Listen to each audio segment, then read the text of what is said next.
and gentlemen, welcome to the Extraordinary Family Life Podcast. We are your hosts, Greg and Rachel Denning. Today, my friends, we are talking about teenagers, one of the raddest topics on the planet because they are some of the coolest people on the planet. 4 years.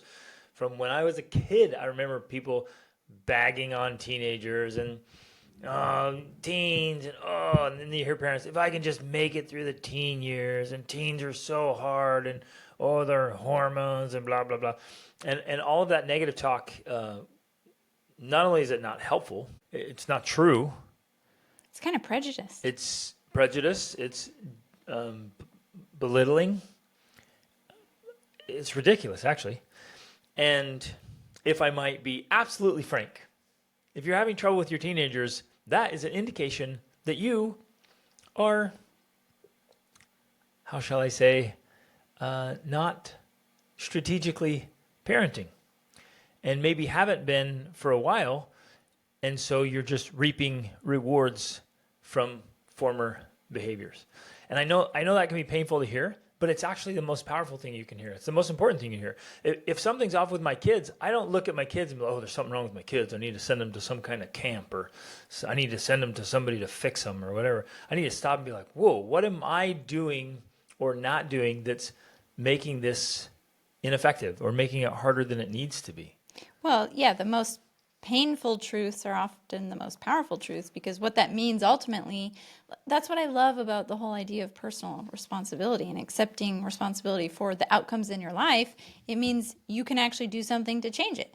If the fact is that teenagers just are stinkers and annoying and trouble no matter what, then yeah, I get it. Then that sucks. That's the attitude. That is why people have that attitude, is because they do believe that. They just believe that this is just how teenagers are.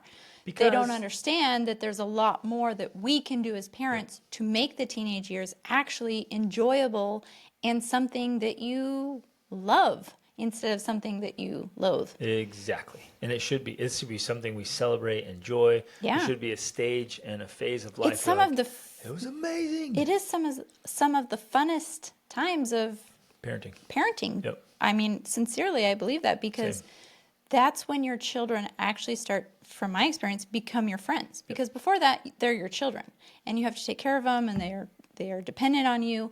They start to become so much more independent as teens, and they actually start becoming your friends. I know for you too, like, you loved it when our teenagers grew up, because I've been waiting since they were little. Yeah, exactly. We did tons of adventures when our kids was little, but I just had to carry them all.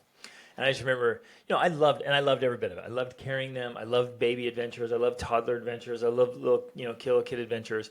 But I was always excited about when they're big enough to do big, bad adventures. And that's when we started leading trips, actually, for other families too, is because our teenagers could now go on the adventures you wanted to do. They just summited, 2 of our teens just summited Kilimanjaro back in February on a trip. You unfortunately couldn't because you were vomiting. They've driven in the Sahara with us. They've gone bungee jumping and skydiving. Like, we've been able to do so many fun adventures with them that you can only do when they're older. And again, the friend part of it, like, they truly have become our friends, people we want to hang out with, people we want to spend time with. They want to spend time with us too, which is nice. And that only works. I love how you're describing that. And I guarantee right now, a lot of people listening to this are like, you're not supposed to be friends with your kids. You're supposed to be the parent.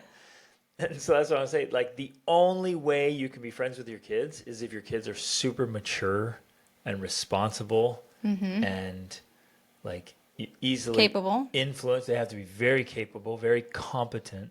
They have to be well-rounded. They're respectful, and they respect you. Yeah. Well, and they understand life, and they understand rules and laws and accountability.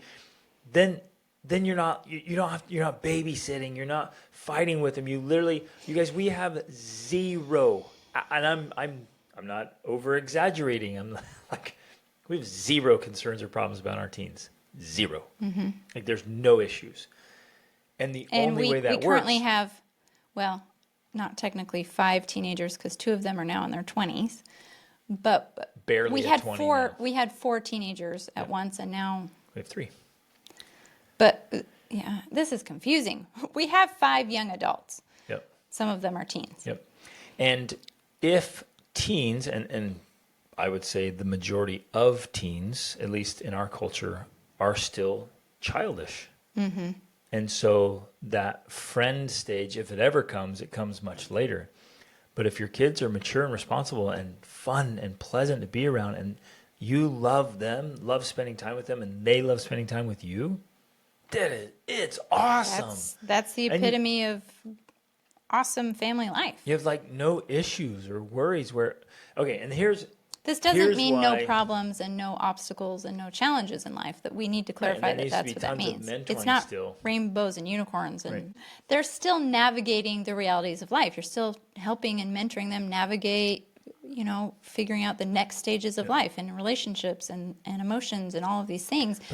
But it's want not that. When it's ideal, they want it. They come to you. They're like, "Hey, I want the next level. I want to be better at this. I want to be better at this. I want to learn these skills." And they're coming to you asking for advanced level training instead of you chasing them around the house, threatening them if they don't clean up their underwear. Or even worse, like trying to keep them from drugs or alcohol or horrible behaviors or addictions. Yeah, literally our 17 and 19-year-old, who are the oldest still at home. Then we also have a almost 14-year-old at home. Just yesterday or the day before, they were talking to us about the advanced level training they want to do in medical training. There's all these cool camps and training programs here in Europe, and they want to go do them. Like, that's what they're excited about. That's what they're elite level. It's from an organization called World Extreme Medicine. I mean, this is for the doctors without borders, like who are all doing the raddest stuff. And our teens are like, please, can we please go do those? Yeah. Can we do advanced weapons training and combatives? They want to be competent. Yeah. They're chasing this stuff and they're just reading books like mad on their own accord. They get up and we work out hard every single morning with my 3 teens and I. Yeah. And the little girls come in too. Exactly. Push-ups. So the reason, the point of all of this, we're not just here trying to brag about our children. We're trying to paint a picture and a vision of what is possible, because I don't feel like we're anomalies. Like, we're not some aliens from another planet that are doing something humans can't do. We are human beings. Like, we came from normal families, normal teenage experiences. I was the epitome of a horrible teenager. I literally was. Like, I was rebellious. I was disrespectful. I was rude. I was contentious. I was that teenager that people describe. That was me. So we come from that background, and we're painting a picture of what's possible, because very often, Brian Tracy has said before that the reason many people are not wealthy is because they've never been exposed to it. And I think that principle applies to everything else in life. Like, the reason most people don't have a great marriage is they've never been exposed to it. The reason they don't have great families and great parenting skills is because they've never been exposed to it. So exposure and a vision of what is possible is the first step. You can't create something that you don't know exists. Exactly. So we want to paint this picture and share with you so that you can see what is possible. Exactly. And if you're just looking around your neighborhood, talking to people in your local school area, and they're complaining about teenagers, and you're like, well, no, my teens are like, yeah, me too. I'm like, I guess that's normal. normal. Yeah, teens, they're just tough. Oh, it's so hard. And you're in this little bubble. Your own little bubble is wherever your little area is, whether it's your little corner of the world, Arizona or Connecticut or Oregon, wherever, and you're just sitting there in this little demographic, and my teen too. Oh, my teen too. And I hear you sit around telling these horror stories about teenagers, and you just think, well, that's the way it is. Yeah, and that's just not true. That's just the way it is in that little group. It doesn't have to be the way it is. Of course, it is the way it is for many people, but it doesn't have to be that way. Right. So that's what we want to talk about today, is like, how do you get something different? How do you create better relationships? For those who might be saying, well, you guys are just lucky. It's not luck. It is not luck. It's strategy. It is not hope. It is not, well, you guys could do it because you're rich, or, well, not everybody gets, X, Y, Z, whatever. We start throwing out these excuses because we want to be justified and play the victim and say, well, it's not me. Right. It's not me. And it's not, and we can even say it's not genetics. We weren't just lucky to get great kids, because first of all, we're talking about at least 5 of them here, and we've got consistently similar outcomes, and not the same, because they're not all the same person, right? And our oldest is adopted. So it's principles that work with birth children and adopted children. Like, it's the principles that are working, not just our luck. And for those who are new to the podcast, I grew up in a broken home, was out on my own as a teenager. So neither Rachel You weren't a nor rebellious teenager. You were I on your own. I couldn't be rebellious. Yeah. Like I was in survival mode. Like I'm like Trying to eat. I ate ramen noodles and canned pork and beans because nobody eats pork and beans, so they were really cheap. So like I literally was just surviving, and it was good. It was a wonderful experience because as a 16-year-old, just out living in rough neighborhoods, trying to get a job, just trying to absolutely broke and timid and shy and insecure. And I was living in areas where all the teens around me were in drugs and alcohol and sex and violence and vandalism, all kinds of crime. I mean, I was surrounded by that stuff. And I was sitting there, I'm like, I can't do that. I don't have time for that. I can't afford it. And it has consequences. I'm sitting there thinking, like, if I do that, there are consequences to that. Like, I'm still trying to figure out how to buy my next package of ramen noodles so I eat tomorrow. Like, no. And then I was looking around in the neighborhoods I was in. I was like, this is horrible. Like, I don't want to live here. And there are people that were in their 20s and 30s and 40s, 50s and 60s in these neighborhoods.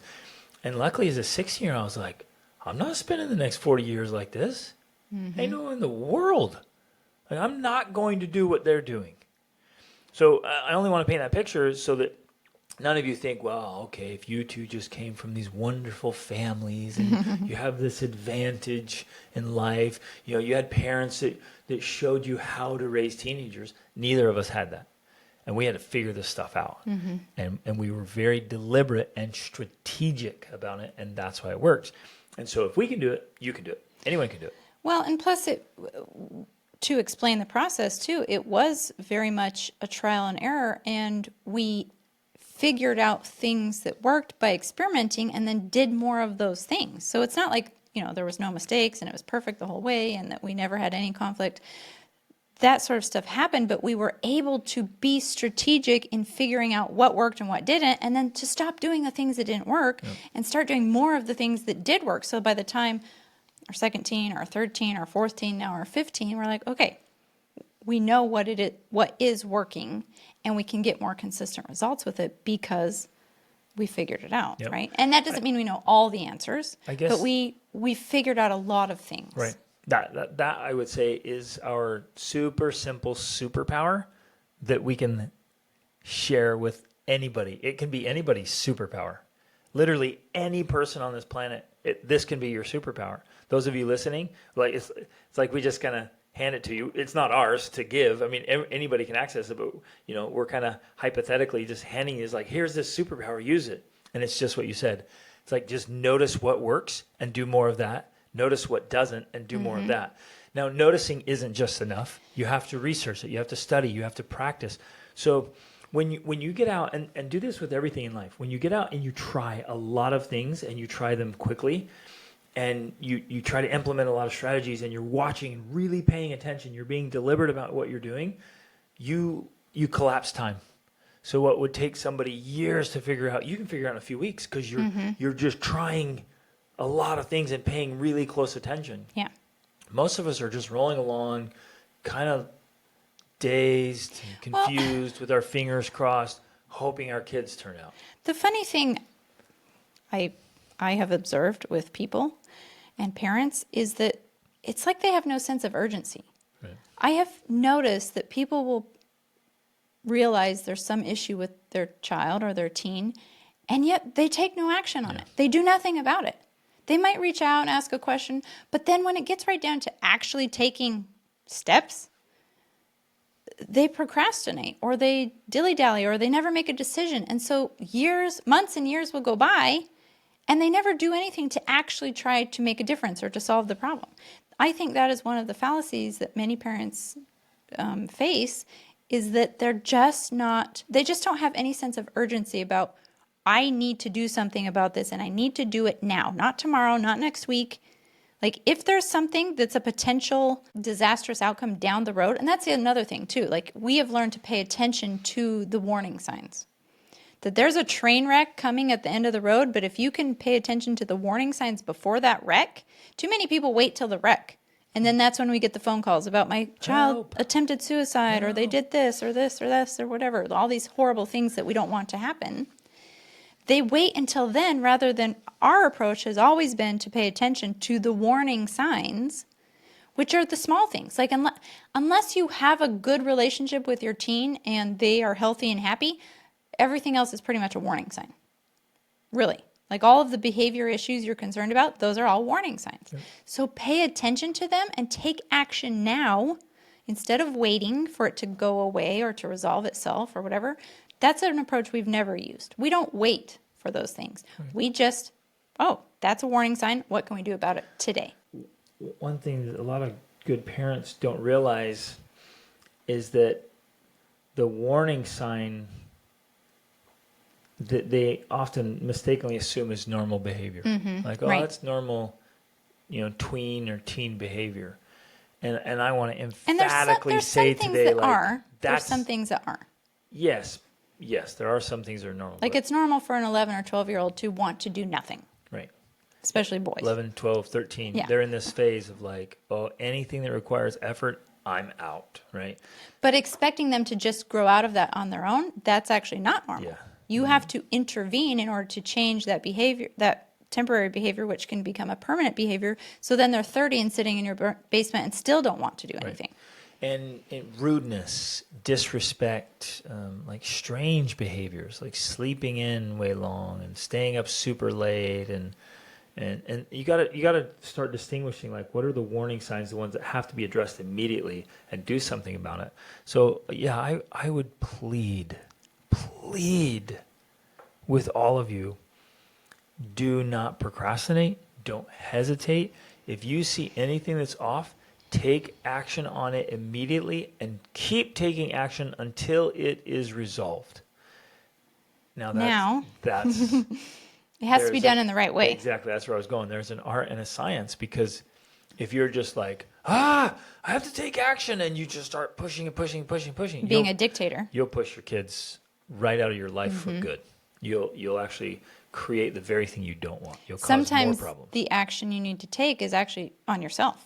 It's action to improve yourself, your way of being, your viewpoints, your perspectives. That's sometimes the action you need to take to improve that relationship with your child, because you are playing a part in that. You are contributing to the lack of the relationship that you have. So we can emphatically say the best way to help my teens is for me to be a better person. Mm-hmm. The best way for me to help any of my children with any of their issues is for me to be a better person. Mm-hmm. So if I'm a better husband and a better father, a better man, a better provider, better protector, I'm helping my kids. Mm-hmm. You're a better parent. Yeah. And I can specifically dig into parenting strategies and tactics, its skills, and take it dead serious. Yeah. Dead serious. Because this is the most important role you have at this time in your life. Like if you have children at home, there's nothing more important than raising them well. Nothing. And it has an expiration date. Like they're going to leave your home. Yep. They're going to move out. And the type of relationship you have with them for the rest of your life will determine how you parented them. Yep. Be determined by how you parented them. Exactly. Wow. Man, this stuff matters so much, and we have to be good at it. So, and in order to be good at it, there's just several skills that we have to develop. They're non-negotiable, I would say. Indispensable, non-negotiable. You've just got to get good at several things. Well, and I want to interject for a second. If we were, again, to paint a picture, a vision, an ideal vision, not something that we know everyone can attain, but just to throw it out there for people that, maybe are starting out on this journey. Ideally, the relationship you have with your teen begins when they are a baby. Like the moment they're born. That's when it begins. So ideally, you are going to have an advantage if you realize that and you work on having that relationship built from the very beginning. We even talked about in one of our recent podcasts, like the importance of under the age of 1 year for sure, maybe even 2 years, being there immediately to meet their needs, not letting them cry it out, not letting them, scream and cry themselves to sleep. All of those things actually do make a big difference in bonding with them and in their psychology, being able to trust the people around them to know that their needs will be met when they need those needs met. And we may not fully realize this, but often children rebel as teenagers because of things that occurred in their early years, like even the fact that they didn't have their needs met as a baby. And we think that that's not connected, but it actually is. Yeah. It's very much connected. It's imprinted in their psyche, yeah, in their it physiology. Absolutely is. In fact, if we want to go really deep here, this is for another podcast episode sometime, but it's even before that. It's what you're thinking, eating, feeling, how you're living while you're pregnant for moms. And even before that, this is going to sound crazy, but it's so profound. This is called epigenetics. It's the condition of your mind and body when you conceive the baby. What you contribute in the seed and the egg, in the DNA, often has to do with the quality of both your psychology and your physiology at the time of conception. Yeah. And this sounds crazy for people. Like they think, no, how can that be true? But we started having an inkling about that with each of our children. And I think one thing that proved that to me was actually with our adopted daughter, because there was a time in her teenage years when we felt, again, willing to do whatever is necessary, we felt like she needed to get a brain scan. And we had learned about Dr. Amen and all of the work he has done with the brain, which is amazing. And we took her in to get a brain scan, and we learned that, and she learned about herself, that she has an overactive basal ganglia, which means that she's constantly in fight or flight mode, which was very insightful for us and for her. She's been someone who's constantly jumpy. Like, you walk into the room and she's like, oh, you scared me, And we're like, no, I just walked in. And especially when she was an early teen, there was a lot of conflict. There was massive amounts of conflict. And we're like, we are not confrontational. Confrontational people. Like, we have just absolute peace in our family. And with her, when she was going through this identity process that all youth go through, they're going through this identity, but she's like, I'm adopted, I'm a different race, we live this crazy life, we're living in Africa, right? Like, what is going on? And she's going through, and there was a lot of conflict. We're like, what in the world? Why is she always just running, fighting, freezing? Like, what is going on? And we found out later that her brain is always in fight, flight, or freeze mode. Exactly. Always. So an overactive basal ganglia.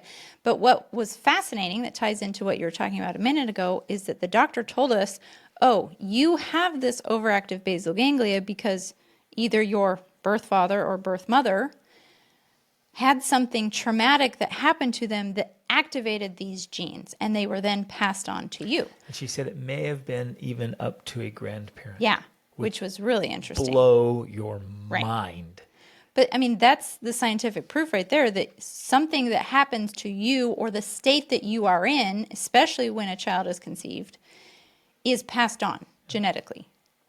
So that's the big picture there. Don't lose hope. Yeah, don't lose hope. Like, great, there's no hope with my teenagers because my grandparents had traumatic experiences. Like, no. Or I messed up when they were kids. That's not true. All of this can be improved. But it's important to see that can play in, because I know for us and our relationship with our daughter, that was so helpful for all of us to have that understanding, to realize, oh my gosh, once she realized that she had an overactive basal ganglia, it was easy for us to then have those conversations of like, okay, wait a second, you're feeling upset right now. Is that because of your basal ganglia, or is there something else going on? And then she's able to then have a framework of understanding about what's happening.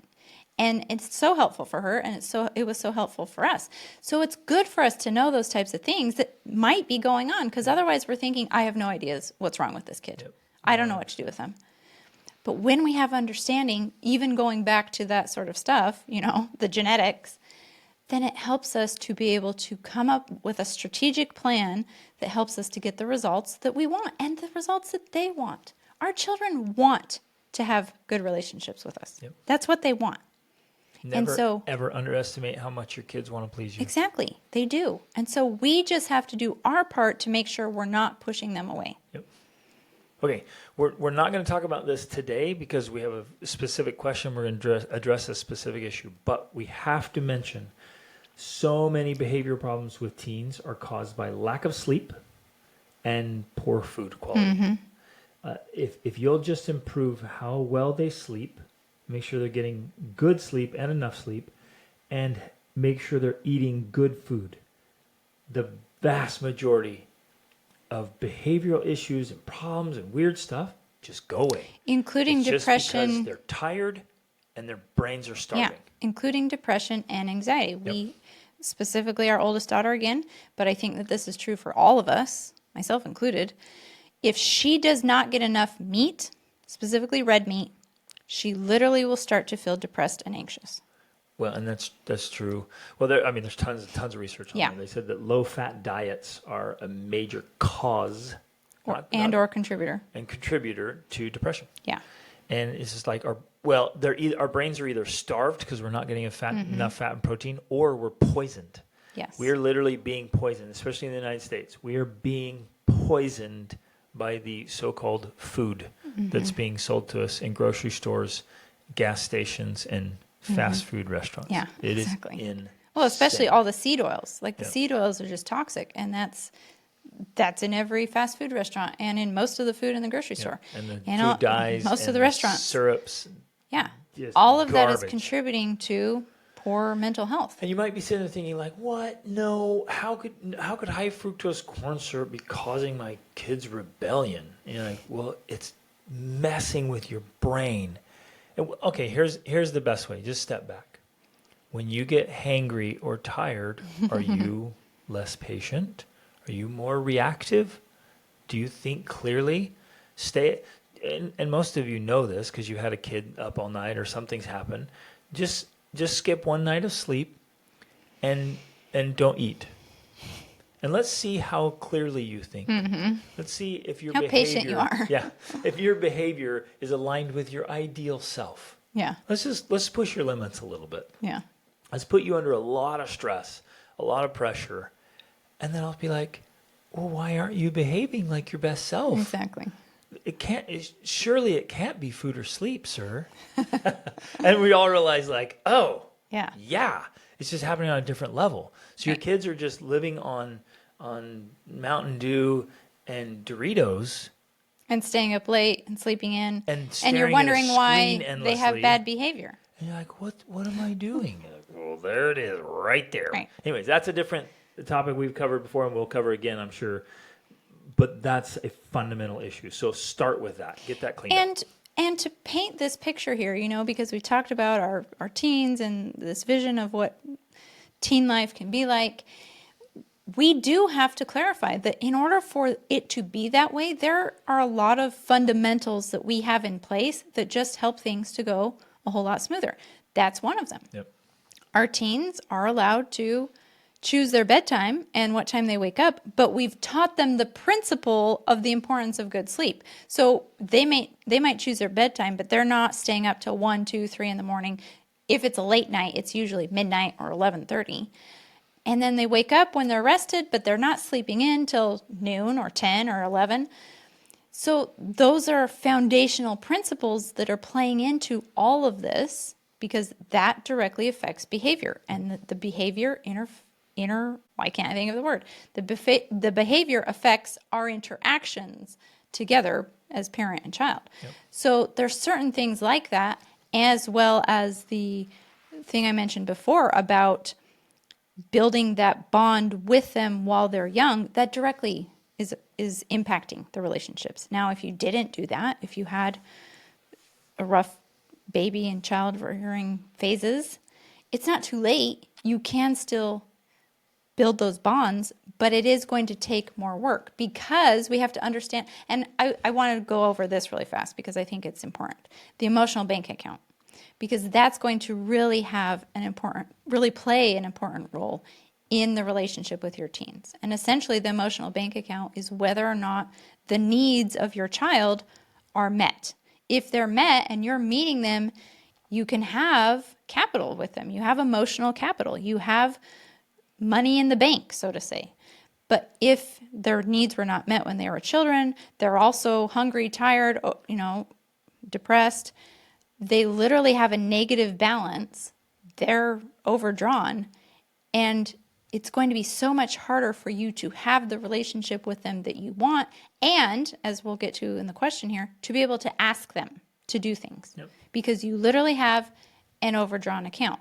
And in most cases, I would say almost 100%, if you can't ask your child, your teenager, to do something without getting a negative response from them, it's most likely that you have an overdrawn emotional bank account with them. A great way that I like to think about this is that every interaction I have with them is either making a deposit or a withdrawal. Yeah, every single interaction, So every single one. If I stop and think like, well, and then I like to ask, what's my ratio? Mm-hmm. And it's easy to get a very low ratio of deposits and a very high ratio of withdrawals. Yes. And this is important to understand. It doesn't necessarily have to be a negative thing to make a withdrawal. Me asking them to wash the dishes, that can be a withdrawal because it requires emotional capital. I have to have a positive balance in the account to be able to ask them to do something for me. Yep. Even though we think as parents, they should just do that. They owe me. Like, I've given them so much. I've given them everything. They should just do it just because. It doesn't work that way, unfortunately. Plus, we have to stop and say, how's that mindset working? Well, out for okay, you? Yes, actually, that is a good thing because I wanted to mention this earlier, so I'm glad you said that, because one of the problems I see with parents is that talking about how we do the things that work, like we're open-minded to what works too. Some parents won't do things because they think it's not supposed to be done that way. I'm not going to do that. It shouldn't be that way. Right. And in my mind, I'm like, if I'm doing that because I think this is how it should be done and it's not working, I'm going to stop doing that. I don't care if that's how it should be done. I don't care if that's the quote-unquote right way. If it doesn't get the results I want, it's not the right way. Yep. And I'm going to change my behavior and do something that actually works. And so that's why this approach I'm explaining works, because even though they owe me, I've given birth to them, I've brought them into this world, that doesn't count for them on the day-to-day when I ask to do the dishes. Yep. I have to have a positive balance in their emotional bank account to be able to make that withdrawal. So, yes, it is worth pointing out a couple of these things because we've heard them endlessly and we believed them early on. I'd have a conversation with other parents like, kids should just be obedient. Yeah. When I say something, they do it. Like that. And you think, yeah, I want obedient kids. And that's like the most common thing. And yet that's an absolute crap sandwich. It doesn't work. And yet it's it's one of the most common parenting philosophies or mindset. My kids should be obedient. Guess what? And it Look doesn't, around. and the reason How's that why, turning out? the reason why it doesn't work is because often the most strictest parents have the worst relationships with their kids. Yeah. That doesn't work in my mind. I don't care if you get the obedience. I don't care if you get them to do what you want. If they grow up and they don't like you, they don't respect you, they don't want to have a relationship with you, it didn't work. And they're rebelling behind your back. So we have insider information. I've been working with teens for 25 years. I've literally been working with teens since I was a teen. I've just built this relationship of trust, even with teens I meet for the first time, and they tell me what they're doing. And most parents, okay, so let me just lay this out. The strictest parents, those of you who are like, we are going to be strict, we're going to have lots of rules and laws, and we're going to keep the law of our family or whatever.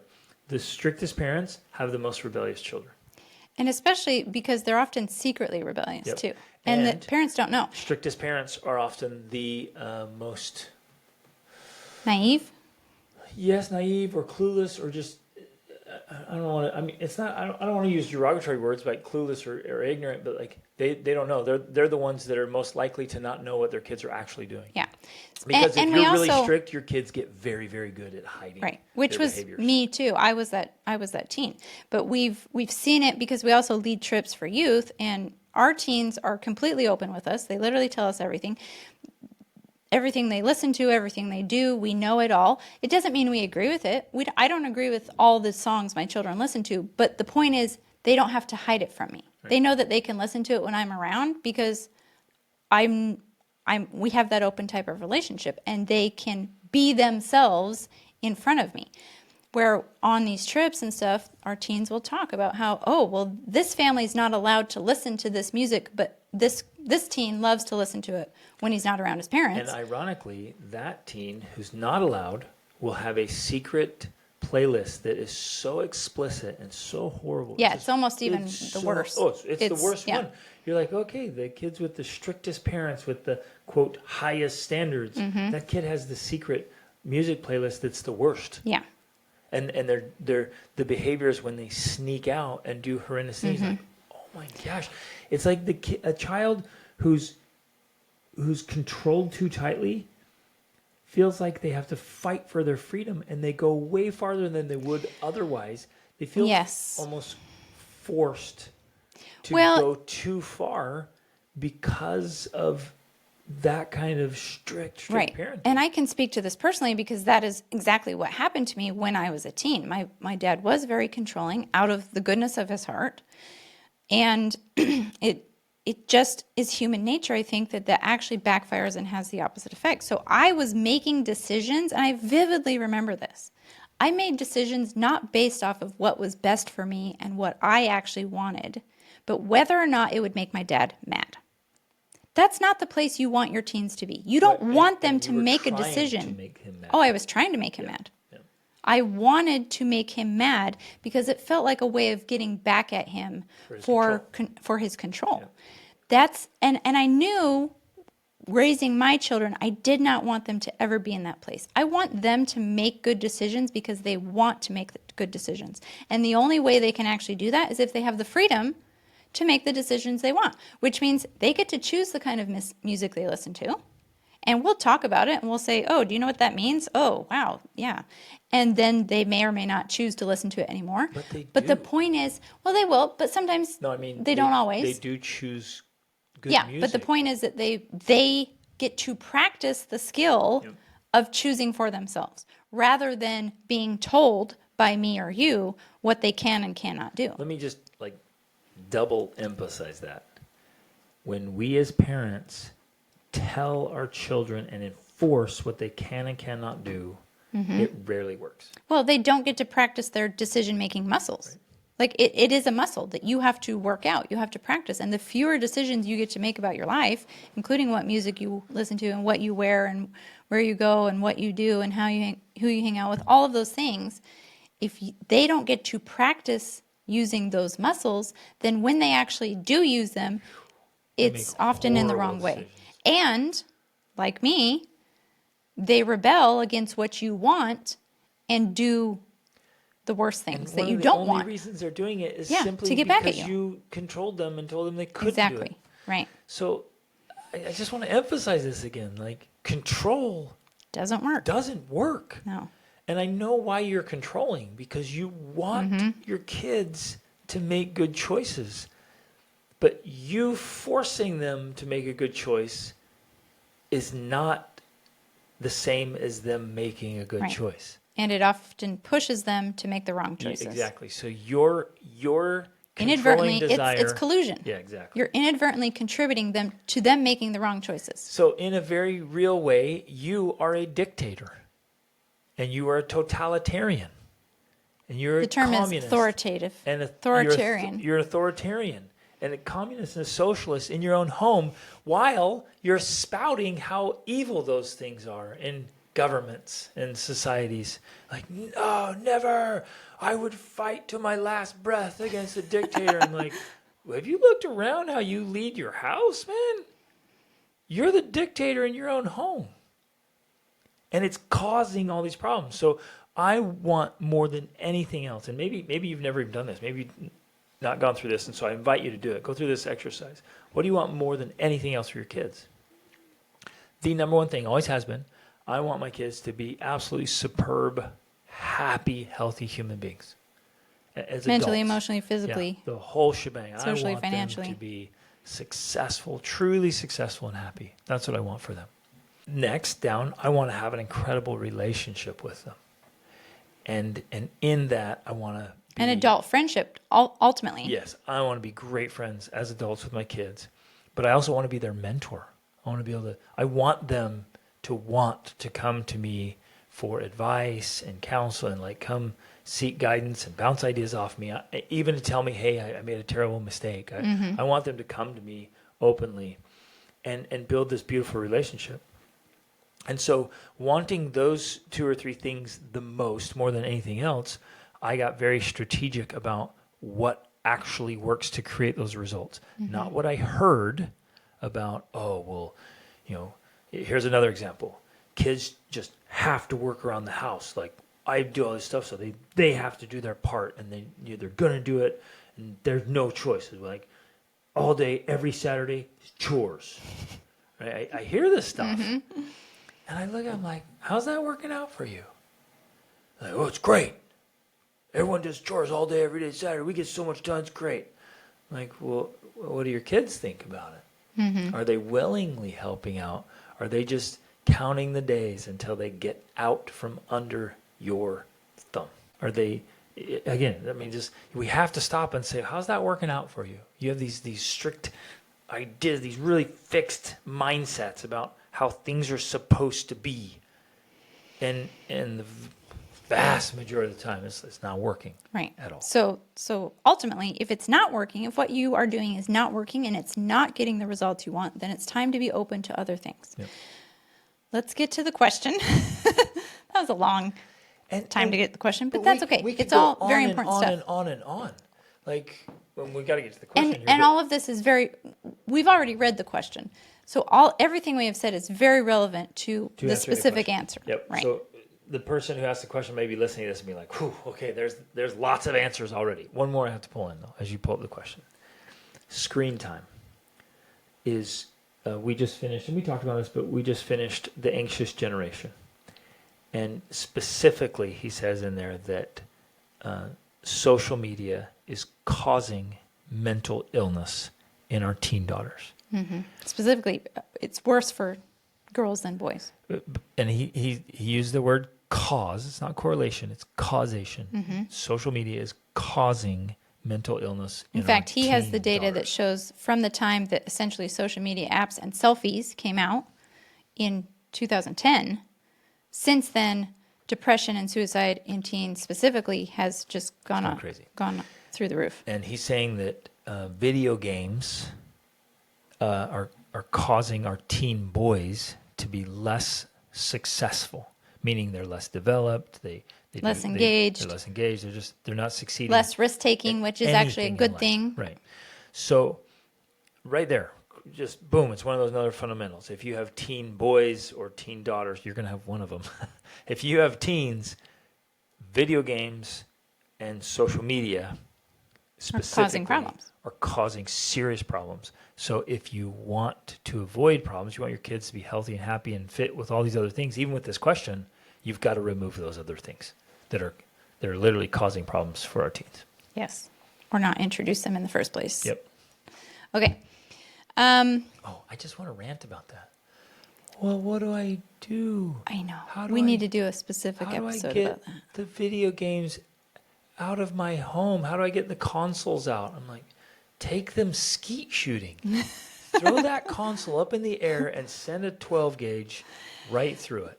People think that we're kind of funny and joking about that, but often we're not. We are willing to, with fun and a good attitude and playfully, do those types of things. We are willing to make a statement to our children. Like, we never had a console to shoot, but if we did, you would. And I would give $100 bill to whichever of my kids would hit it. Yeah, we'd let them shoot it. Here's a $100 bill. I'm giving you the 12 gauge. Obviously, I'm going to teach them how to use it, first of all. Then I'm going to throw that console up in the air. I'm like, any one of you who gets it, and I'll keep throwing up pieces until I'm out of money. And the console's demolished, like $100 Exactly. for whoever just destroys this sucker. Right. So you make it fun. They get a reward out of it, but they get a lesson. Like, this is how I feel about this trash. Right? It's gone. Absolute garbage. My children, classic, but they go to church and they get a bag of candy. Like, every time we go to church, my kids get candy. I'm like, wow, what is this? But one time they got a huge bag of Skittles, like giant. I immediately cut a hole in it and I poured it down the toilet because I said, this is where candy goes, down the toilet. And people think that's extreme, but I'm like, no, I'm teaching you. This is an object lesson. I want you to know how seriously I feel about these things. And so we are serious about that. We show them and we make it fun showing them how we feel about certain things. So it's extreme, but it works. By choice, our kids don't eat candy. Yeah. And they don't eat garbage, and they don't play video games. And when they do, because they'll occasionally choose to, and they will come to us and be like, oh my gosh, I honestly feel sick after eating that. And we're like, Yep. yeah, well, that's good. Good that you're learning that. Okay, here we go. Question.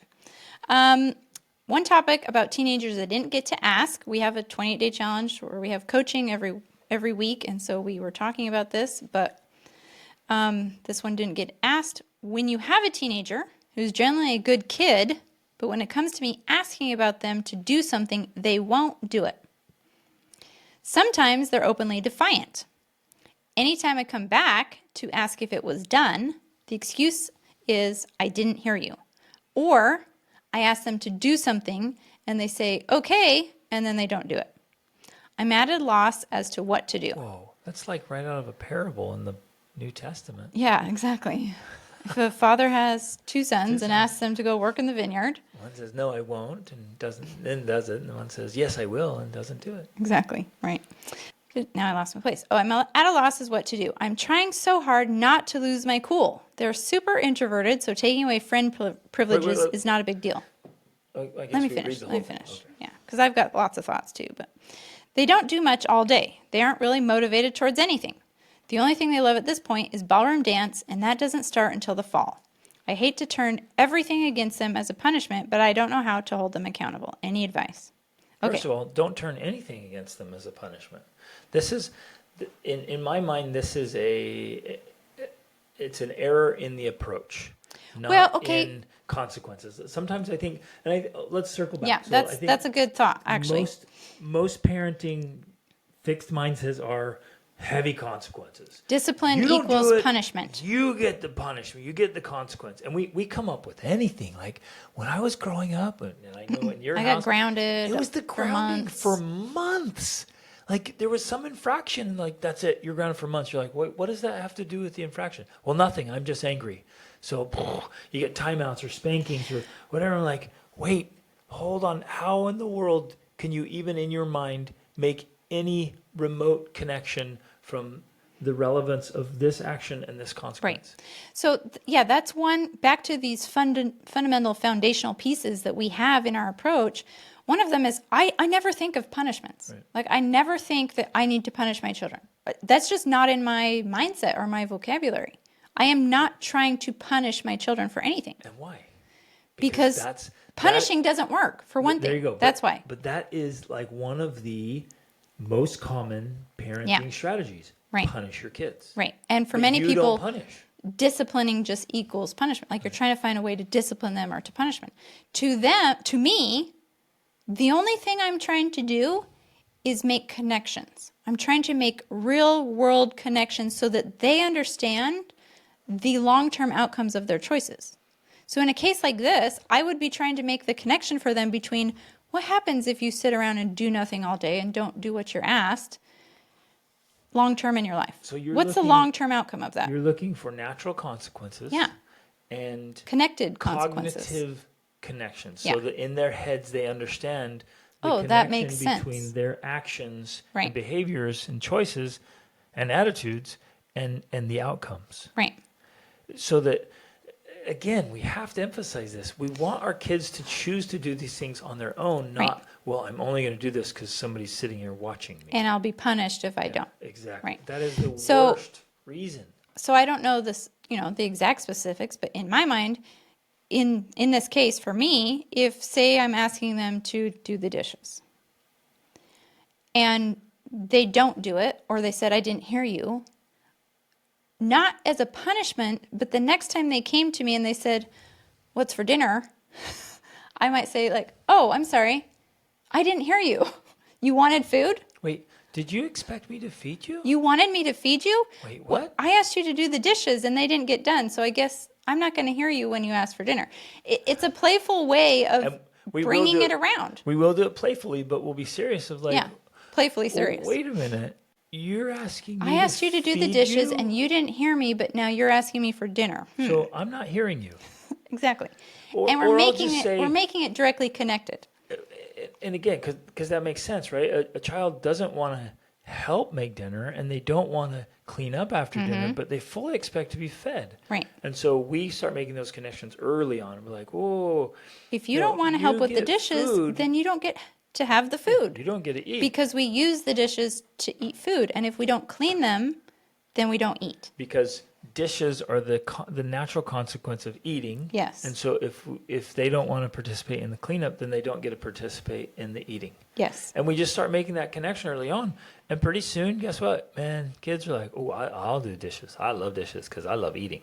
And you start making those connections for them. It's not punishment. It's a natural consequence.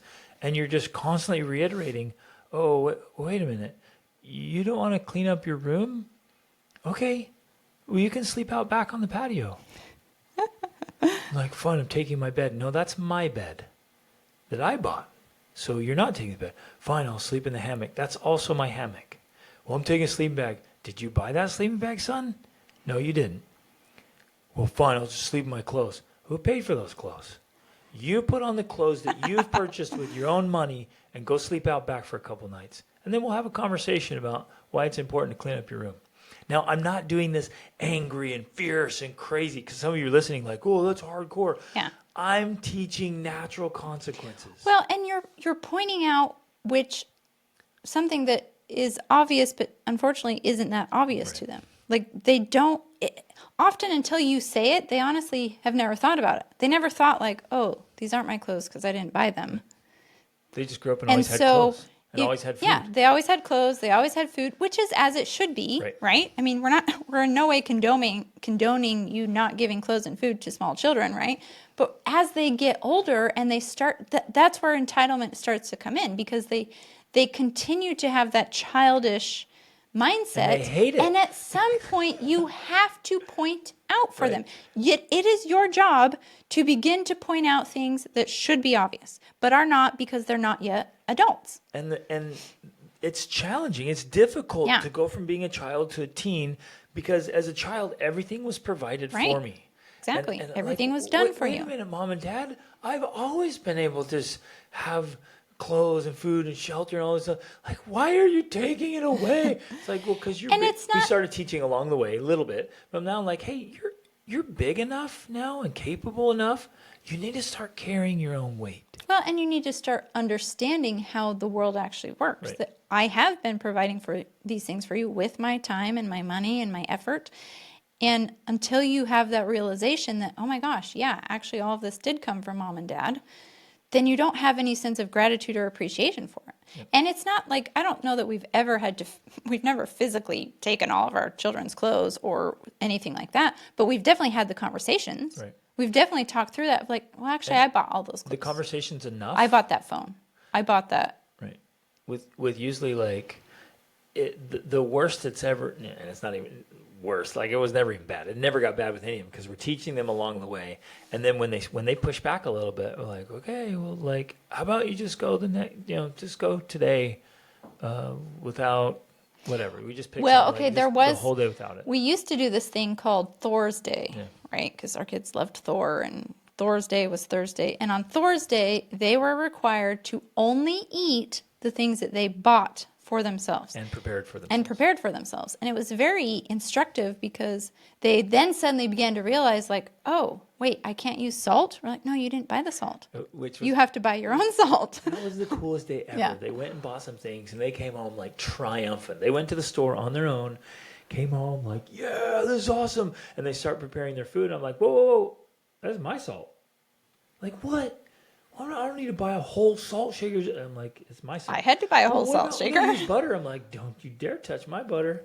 They're like, we didn't buy butter and salt because we just need a little bit. I'm like, well, it's mine, buddy. So they had to eat like plain pasta, no butter and salt. That was awesome. Right?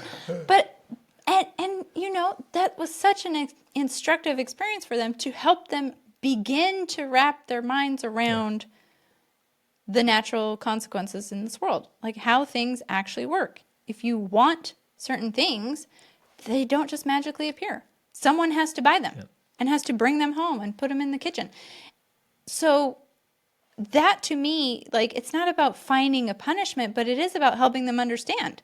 Do you know where your food comes from and how it gets prepared and how it gets cleaned up and all of these things?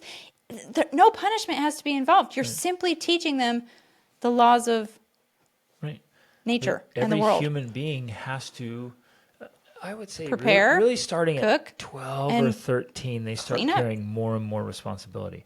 But every human being, as an adult, has to take care of themselves. So this young man, you ask him to help with something. I don't know. Okay, this youth, you ask him to help with something, and he or she's like, No, I didn't hear you, or I forgot. And my guess is, here's my guess, because I've seen this a lot of times. They're using the internet. Okay, so I was going to get to that actually, because it says in here they're introverted, they aren't really motivated towards anything, and they don't really do much all day. Well, they have to be doing something, because I doubt it that they're sitting there staring at the wall. And they're not. If they're not sitting there staring at the wall. And some do. Some they'll just sit there and just do nothing. Nowadays, but they're probably listening to music, and they're not realizing, well, wait a minute, how are you listening to music? Well, on my phone. I'm like, who bought the phone? Or even on the TV or the Or it's computer. on the Wi-Fi. You're like, who's paying? You're not allowed to use my Wi-Fi.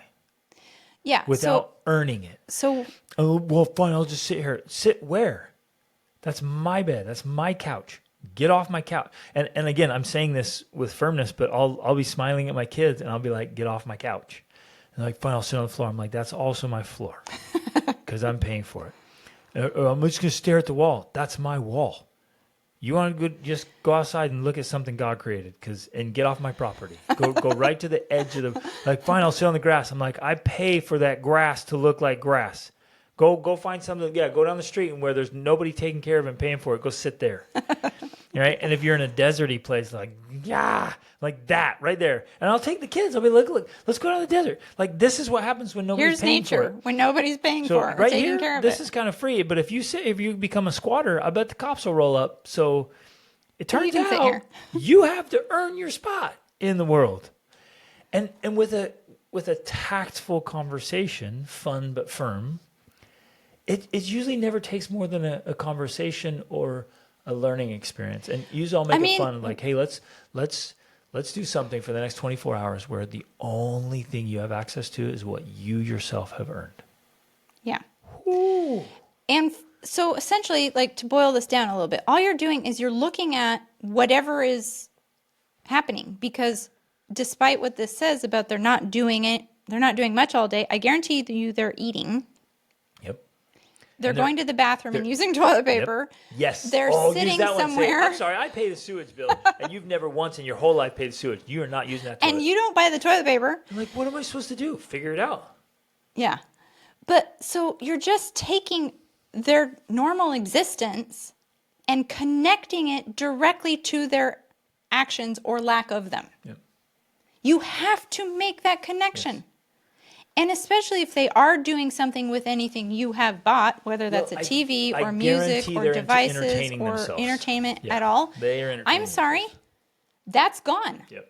You don't get privileges without earning them. And the basics for earning them in a family life is you do your part. Doing your part. So, that's it. This is super, super important because, Rachel, now you said don't punish your kids, but then you said take away all their entertainment. That sounds like a punishment. Mm-hmm. Right? There's a clear distinction here. We are not punishing our kids. We're pointing out that all these privileges you enjoy that you think should be, that you're entitled to, are actually available to you if you help carry the load. Right. There's a team load here. Yeah. All this stuff has to be done as a team. So in our house, it's the Denning team takes care of all these things. Those who participate in taking care of the responsibilities get the privilege of enjoying the other part of the life. Yeah, and so we will have very clear discussions about the difference between rights and privileges. My children have a right to shelter. They have a right up to a certain age. Yeah, and that's not like luxurious shelter per se. They have a right to be clothed with basics. They have a right to basic food. They don't have a right to my nice, expensive snacks and my specialty foods. They don't have a right to that. They don't have a right to eat a meal every time they want to eat a meal. They don't have a right to sit on my couch and do nothing all day. That is a privilege. And so if my children are receiving the privileges without fulfilling responsibilities, they lose privileges. And it's not a punishment, it's just natural consequence. Because if I, as an adult, chose to not fulfill my responsibilities, guess what? I would lose my privileges. I would not have internet. Babe, I would not have water. I would not have electricity. Understand that I you were tired. wouldn't have a house. Yeah. I was tired that day and I didn't want to work. It doesn't matter. That is how the world works. And so we are doing our children a disservice if we don't teach them in our own home that this is how the world works. And that is why so many youth are unprepared to go out into the world, because they didn't learn at home that this is what it works. Exactly. This is how it works. Yep. So if your child, your teen, is having any privileges, that is why they're responding the way they are. Because guess what? That is absolute human nature. If I have everything provided for me that I need, why would I make myself uncomfortable? Why would I go out of my way to do something that I actually don't have to do because I get everything I want anyways? That's all provided for me. Everything I want and need is provided. I don't have to lift a finger. So why would I? Of sitting around doing nothing all day? Well, I'm going to do that then. I'm going to keep doing that. Yeah. So that is actually the ultimate reason they continue to do what they're doing. There's a lot that goes into it. The emotional bank account goes into it. Everything we've talked about before goes into it. But if your children receive all the privileges without any of the responsibilities, that's why they will not do what you ask. Yep. So absolutely. They don't have to. They don't feel a need to. Guaranteed. If you teach them, again, it has to be done with a smile, with fun. Although sometimes it's not. Right. Sometimes you're like, no, I'm serious here. Well, right. You can be very firm and dead serious. I'm kind of chuckling here because I imagine there's some listeners just sitting here saying, like, you guys were just talking about not being dictators and authoritarians, and here you are, you're full-on extremists, like putting your kids in the bare minimum of clothes and the bare minimum of Which food. has actually never happened. Has never, ever happened. Like but we definitely talked about it. Our kids live this life of luxury, legitimately. Well, like, our kids live this phenomenal lifestyle, but it's only because they earn it. They help carry the load.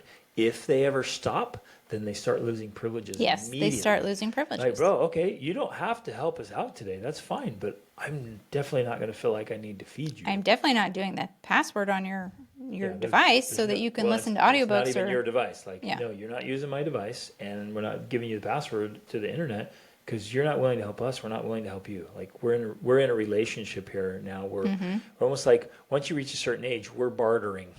Yeah. You help me with this chore. I will gladly let you use this device for an audiobook, and I'll actually let you have some of my food and let you use my air fryer to prepare it. Like, we're good, bro. And so because our kids operate like that, we live this phenomenal life. Because it's mutual respect. Exactly. They've learned to respect how it works, how the world works, and how it works in our family because we model it off the world. And so they respect the system, and when they respect the system, they actually then get everything they want. Yep.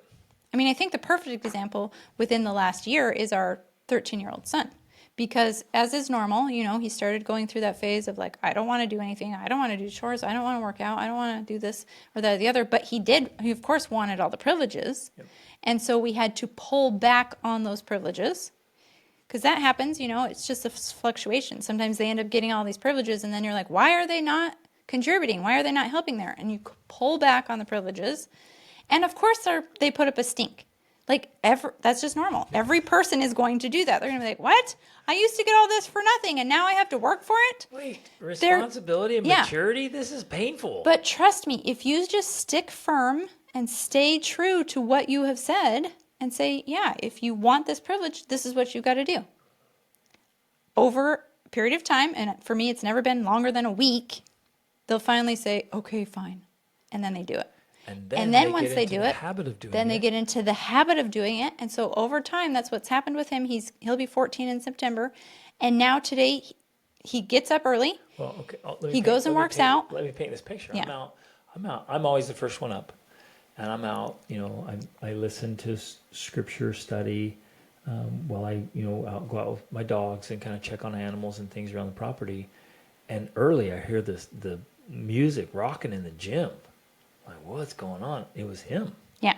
This kid who a year ago, it was effort to get him to do anything that required effort. And we knew that all of our kids have been through this phase. So we knew what we were doing and we're working through it. He's in there on his own, hitting it hard. And he comes in, breathing hard, sweating. I'm like, yeah. Well, he has made it through the phase now of no effort, and he's helping out everywhere all the time. And part of how we got him to that was, again, strategy, being strategic, because he lost the privilege of being able to listen to any music, pop music. He wanted to layer on the couch all day and listen to music late, sneaking video games. Yeah. So we removed those options, and that's pretty simple if you're strategic. You put passcodes on the devices and screen time and downtime, and you can lock them down, right? Simple to remove. And then, so specifically, he wasn't allowed to listen to any pop music anymore, unless he was, 1, working out, or 2, had practiced the piano. And for the amount of time he practiced the piano, that's how long he would get to listen to pop music. So the longer he practices, the more he gets to listen. He's getting really good at piano. Exactly, he is. This is awesome. And this is a kid who a year ago and before that told me he would never learn an instrument. No, I'm never going to learn an instrument. And I'm like, no, you will eventually. Because if he has enough motivation, then he will. So with that motivation, he didn't get the privilege of listening to pop music, mostly because you have to use a device to do it. And who owns the devices? I do. And it's a privilege. So if you want the music, you have to earn it with action. He also didn't have access to devices unless he wanted to listen to an audiobook, in which case he was required to do chores while he listened to audiobooks. Well, now, today, all the time, the past few weeks, he's doing chores all day long. I mean, this kid keeps our apartment completely clean because he's listening to an audiobook while he does the dishes and loads the dishwasher and unloads and sweeps and vacuums and everything. That's how I get the chores done in our house, because he is listening to an audiobook. But he only gets that because he does the chores. He's not allowed to listen to the audiobook and sit around on the couch and do nothing. That doesn't help him learn to be more responsible and to be more mature. Now, originally when we implemented this strategy, which is a strategy similar to what we've done with all of our teens, there's always resistance. There's always complaining. There's always kind of a huffiness about it. Now, though, it's second nature. Yep. And this is the amazing thing, it's now what he wants to do. Yep. He wants to do these things, because once he gets over the inertia and the resistance of not doing it, then he realizes oh, well, actually, this is something I want to do. It feels better to be more productive. It feels good to work out. It feels good to clean something, exactly. To make something nice. Like getting up and putting in effort to be responsible actually feels really, really good. Exactly. And right. he's into that now. Yeah. Okay, so with this youth in this very specific question, here's how I would handle the whole thing. I would walk up, I would touch the child on the shoulder or the arm, and I would ask them to look at me. Then I would gently say, will you please make sure all the laundry in the laundry room gets washed, dried, and folded. That might be too much to start with for someone who's not used to doing anything. Okay, so maybe Rachel's unless they've been trained to do that stuff. Rachel's going to be nicer, but I'm going to go in and I'm going to ask that. And they'll be like, okay, whatever. But I am absolutely removing this I didn't hear you crap. And I'll say, son, will you please repeat that back to me? Like, fine. You want me to do all? And I'm like, yes, I do.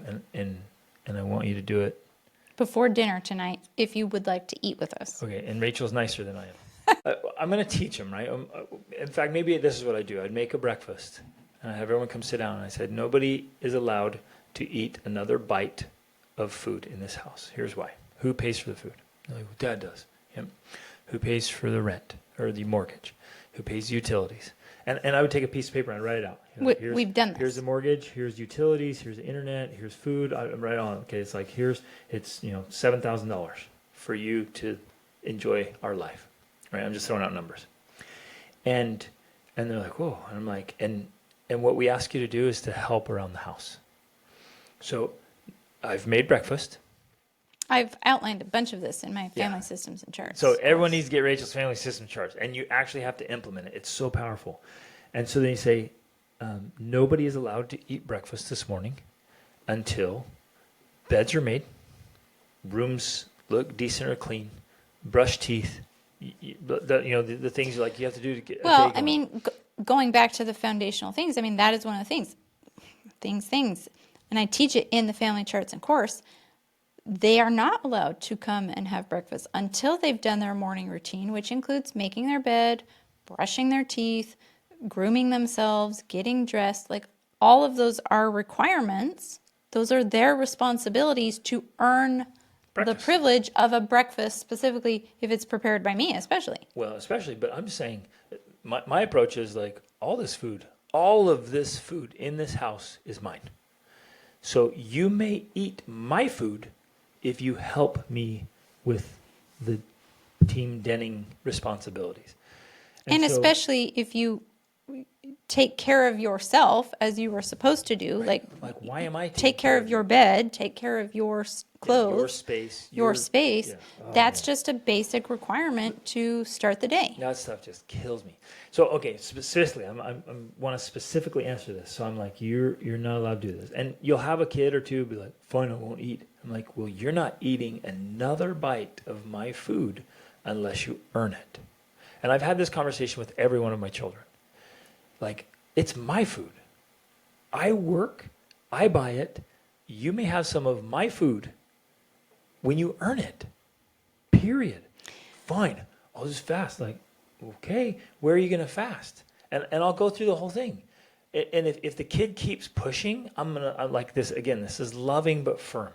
If the kid keeps pushing, I'll be like, you're not doing it on my couch. You're not doing it in my bedroom that you call your bedroom. And on my bed that you call your bed. Like, this is unacceptable. Like, sitting around doing nothing. Like, do you know how much it costs me for you to do nothing? And they don't. That's the point. Yeah. Do you know, it costs, so many. We figured out for each kid, like at one point it was like $1,300 a kid. I was like, it is $1,300 for you to sit around doing nothing this month. That is unacceptable. Right. You're earning that. Well, and this is the point, because I know that people feel like this may sound harsh, but if we don't have those hard conversations with our kids, who will? Right. That's what I'm trying to emphasize here. They're not going to know this on their own. Right. They're not going to just come to their conclusion. They're not going to be sitting in their room thinking like, oh my gosh, mom and dad provide all of this for me and pay for all this. They don't think like that. They think their existence is free. They have to have it pointed out to them.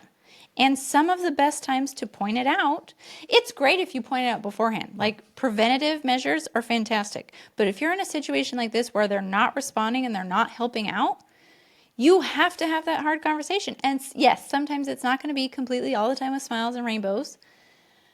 But if you're not willing to have that hard conversation and to hold some firm boundaries, and not in a dictatorial way, but in a, I don't know, like, this is how life The works. Anatomy of Peace is a great book. Like, you can do this with a heart of peace, not a heart of war. Yep. You don't have to be at war with your children, but you can peacefully, because you love them, say, no, this is how it works. Yep. Sorry, no free rides. I'm not going to do that, because that's not for your best good. Yep. So I'm going to hold these firm boundaries and help you understand and require you to step up, to level up, and to actually help out and be responsible, because that is for your best long-term well-being. Yep. That is how you will become a capable, competent adult who can handle life in the world. Yep. That's our job. We are responsible, duty-bound as their parents, to have these conversations and to help them get this understanding. And they need to know, after repetition and example, that it's just absolutely unacceptable to sit around doing nothing. Yeah. And I'll tell them, like, if mom and I sat around doing nothing, We'd all be sat around homeless. for the next month, like you've been doing nothing, yeah, we would lose everything. All of us would be Because homeless on the street. That's how life works. So why, and maybe ask them, why do you think you're any different? Yeah. Why is it that you think you can sit around here all summer doing nothing while I pay for you to have this luxurious, entertaining life? Yeah. Like, Filled with bread and circuses. What's going on in your head that you think I should pay for you to do nothing? Like, please enlighten me. Like, where does this come from? Well, and tying they'll that start in. they'll be like, oh. Most of the time, it's just kind of cluelessness. Yeah. And They'll be once like, they become aware of it, "Hold they're on. kind of like, oh, It cost wow. you $1,300 just for me to exist? Whoa. Yeah. And tying that in here, so first of all, even though she says they don't do much all day, well, they're doing something, obviously. They're eating, they're using electricity, they're using power, they're using internet. They're sleeping in your bed. That all has a cost. Add it up. Like, literally, do the math. And then show them, hey, here's the math. I did the math on you doing nothing all day. Here's what it looks like. Have them do the math. Well, But give them some numbers. Yeah. Yep. and then even then the ballroom thing. Again, it's not punishment, but you're pointing out who's paying for this ballroom now. Like, that's even an extra privilege. So basically, you're telling me, and you can do this, you're telling me that you should not have to do any dishes or any chores or help out at all. And it costs me all this money, and it costs me the money for ballroom camp, but you should just get that for free? Like, you don't have to earn that? Is that what you're telling me? And when you turn it like that, when you present it to them that way and you help them have this awareness and understanding, it's not that our kids are trying to be manipulative per se or trying to be entitled on purpose. They just don't have any other framework unless we give it to them. Yep, exactly. So we have to point it out. On the note of like ballroom, our philosophy is we would never take away ballroom unless some behavior related to ballroom was the issue.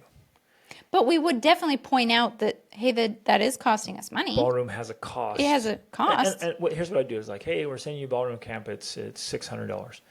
What would you like to do to earn the equivalent of that? Because Maybe that's in chores free or ride. Yeah. So it's like extra chores. It's basically there's no free rides. Just keep telling your kids all the time. There's no such thing as a free ride. Nothing is free. Everything has a cost. So you keep teaching them that. But don't go taking away like, fine, you're not going to on that cool trip next summer because of this thing with this bad friend down the street. It's like, wait a minute. Why would you take away the life-changing Experiential trip learning because of the friend down the street? Like, you're just reaching for anything in anger and frustration or whatever. Like, the only way to take away the trip is if there's a behavior related to the trip. The only way to take away a ballroom is if there's a behavior related to ballroom. And there's got to be a connection. Generally, in our approach, we don't want to take those things away at all because they are opportunities for learning and growth and improvement. We want them to have those things. And I want my kids to know that. I want you to do all of these things. But I also don't want you to be a lazy slug, right? I want you to be productive. I want you to grow in other ways, not just in ballroom. So here's a perfect example. We are taking our kids next week to London, This week. Kazakhstan, Mongolia. Oof, We leave in 2 coming. days. And then Qatar. And it's going to be this epic adventures. And in the idea of no free rides, we're like, hey, you guys need to pay your own way. Right now, it's a little bit tricky being in a foreign country for them to earn money outside of our home. So we made arrangements like, well, you guys work for us because we need to get our World School Family Resort all done up. So you're going to work for us doing jobs that need to be done here to get this ready in exchange for the cost of this trip. Exactly. And so they gladly went to work and earned it. And so just look for opportunities like that. And we can pretty quickly and easily remove entitled, negative, bad attitude behaviors. And Defiant even attitudes. better, really lean into a teenager who is helpful and jovial and patient and hardworking and grateful, willing to do whatever you ask. Now, if Rachel goes to any one of our kids and says, will you please do this? it's going to get done. And that's it. All she has to do is say, will you please do this? It's amazing.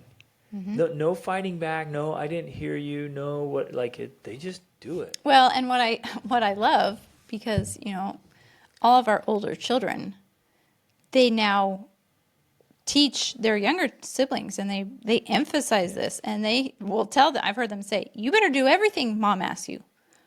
She just asks you to do that. And, the younger ones especially will be like, you better do that. You need to do that because we do what they ask. Because do you know how, and they emphasize the point. Do you know how much they do for us? Do you know how much they pay for that? They provide this. You need to help out when you're asked. And they are the ones passing on this culture, this idea, this thing. And with love, with sincerity, and with gratitude. They're not doing it very because well. they're afraid of us or something. It's not out of fear, and it's beautiful. It's wonderful. Yeah, it's awesome. And they respect us. So we could do an entire podcast on this. In fact, I think we've done that. I've talked about it a lot. But the most powerful influence you have on your children's life is earning their respect. If your children respect you, they will listen, they will obey, they will follow, they will love you if they respect you. But if your life and your way of being isn't respectable, you're making it really hard for them to respect you. And if that respect is not earned, because that's what I mean. Yeah. Going back to the idea of, well, we think they should just respect us just because we're their parents. Bogus. Unfortunately, it doesn't work that way either. And it shouldn't. It shouldn't work that way. You should not. Nobody just gets respect. Just because. And you're like, well, I'm the parent. So? Well, I wiped your butt. I don't care. I pay for everything. So what? None of that earns respect. Respect is earned. It is only earned. And if you as a parent are not earning respect, you're going to have the hardest time ever getting your kids to respect you and to engage in all these things. So respect is earned. Be the caliber and kind of person that easily earns and gets respect. And everything changes. It's amazing. Okay. Good? Yeah. Love it. That was a lot. Fantastic. Stuff. Excellent question. Thank you for that. And I just want to reemphasize, the teen years can be some of the sweetest and best years of family life. I've loved every stage. I sincerely have loved every stage.